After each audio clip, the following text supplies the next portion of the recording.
All right, everyone, Donald Trump has come out and he made some interesting comments, and even though they sound like a little bit of an excuse for the GOP narrowly losing in Pennsylvania, they are technically true.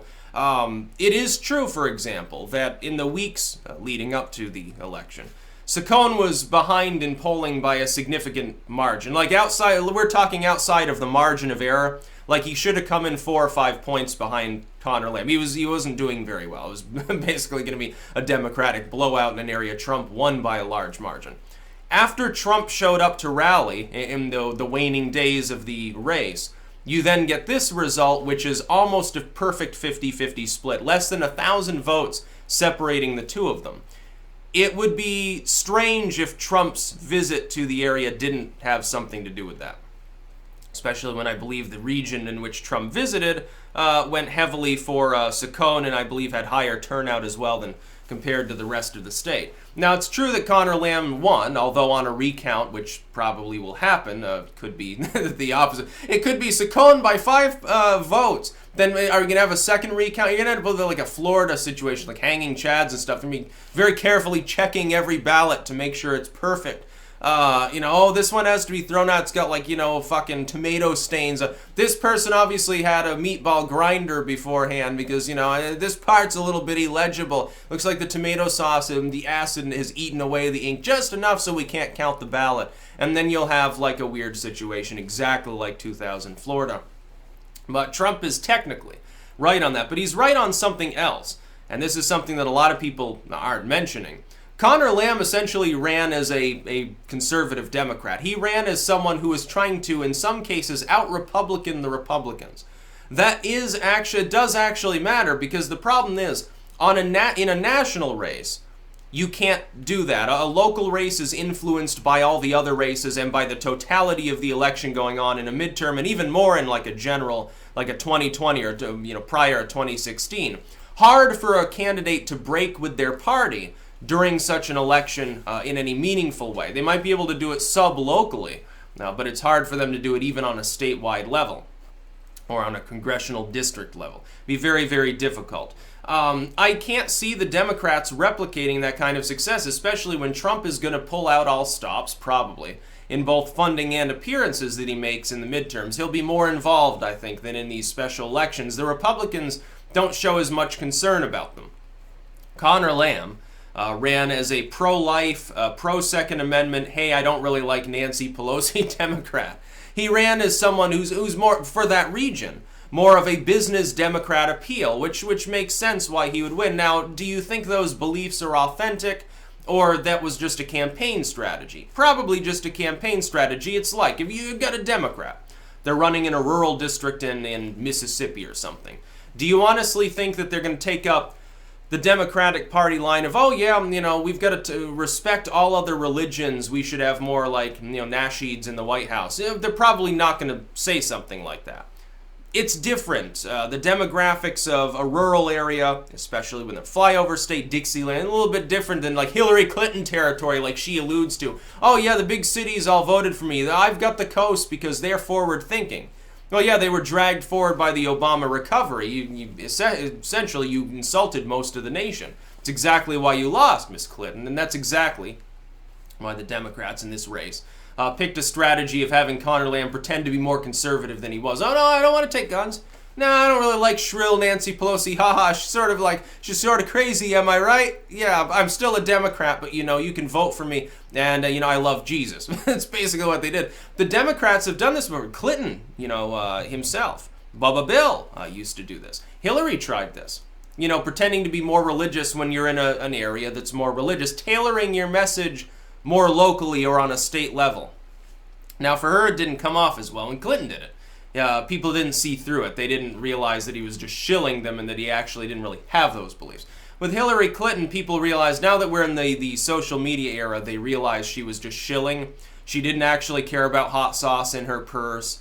She doesn't care about Jesus. She doesn't care about the Second Amendment. She doesn't really care about most Americans. She cares about herself and her very small inner circle of Huma Abedin, carpet Bagger isn't the only carpet-related term that may actually apply to her. Bubba and Chelsea, that's basically. And Anthony Weiner used to be part of that. Now he's, off. I don't even know. Is he in a cell by now, or is he, on bond, or who knows? But yes, Trump is technically right with the Pennsylvania results. So Cohen was not exactly far right. Meanwhile, the Democrat was technically a right-wing Democrat on several major issues, not all of them, but was maybe more palatable to what would be red voters in a district that I guess, probably hasn't yet had its recovery. The Trump recovery will take time. It's beginning already. It's beginning to have a measurable impact probably on his approval. But it's going to be sometime, it's going to be several years before it completes itself. That by 2020 puts Trump in much stronger position. Right now, of course, can only do a limited amount. Even in the midterms, it'd be, up for question. The main advantage for the GOP in the midterms is that many of the Senate seats that are up are safely red, or they're weak incumbent Democrats that potentially can be chipped away at.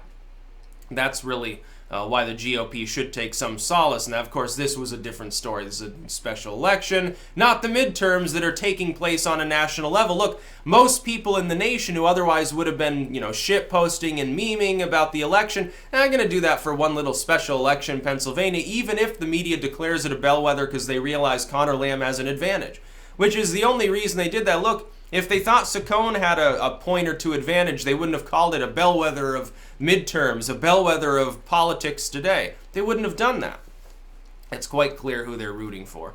Oddly enough, it meant they were rooting for a pro-lifer who doesn't want to take people's guns away, apparently. So it's almost like, is Connor Lamb going to take his seat, and then 2 days later he's like, oh, well, I'm going to switch to the Republicans. Because remember, there was that other candidate, I think, that did that actually after the 2016 election, like in the weeks thereafter. Didn't he defect to the Republican Party? He had run as a Democrat, I think. I can't remember who did that. I think a lot of people were up in arms, although it was kind of like his platform. His ideology was more on the Republican side. He was sort of a blue dog or something. This sort of thing can happen. Partisan politics don't completely overlap with ideology. It's like the left. The Democrats used to, 10 years ago, they were anti-war. They didn't like surveillance. They said question government. No, we don't really trust them with things. They weren't the pro-surveillance, anti-Second Amendment, pro-censorship party that they are today with a little capstone of, hey, if Obama's in office, it's okay if he wages war.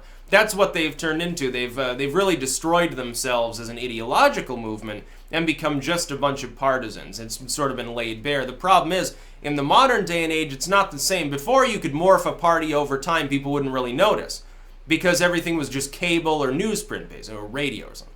Now it's in real time and it's social media, so when somebody tries to do that, it can be pointed out very quickly and spread very quickly to many people. And so the politically cued in will take notice. They'll spread it to the lay people, so to speak. And there's no way for the corporate media or the corporate establishment sort of politicians to really stop that from happening. So Trump is essentially right. The Pennsylvania result is prefaced on Connor Lamb really tempering the message of the Democratic Party. And it is true. There appears to have been a good 5 or 6 point swing in Saccone's direction after Trump visits. That's pretty significant. That shows that the Trump effect does still exist. The problem is the Republicans can't solely rely on the Trump effect. And there are areas that Trump didn't do so well in. They're not going to be able to use it there. The Trump effect would work in reverse. Him appearing would probably whip up the Democrats into a frenzy, get their turnout higher. By the way, I don't think that the turnout differential continues to be so significant by the time even of the midterms. As the economy improves, in some of these areas that will begin to drift in the other direction. You may see higher turnout among Republicans because some of them will be newly minted younger Republicans. They're like, oh, the factory came back. Wow, I'm saved. I can get my $30 an hour to start factory job. This is going to be great. Thank you, Trump. And then they look at their taxes and realize how much less they would pay. And then they're like, oh, well, thank you. I just got a $2,000 bonus. Yeah, I think I'll vote for that dude instead of the people who want to raise my taxes, put the factory back under, make me go work double shift at Wendy's because they think I'm in flyover country, so I don't matter. That's about all. Peace out.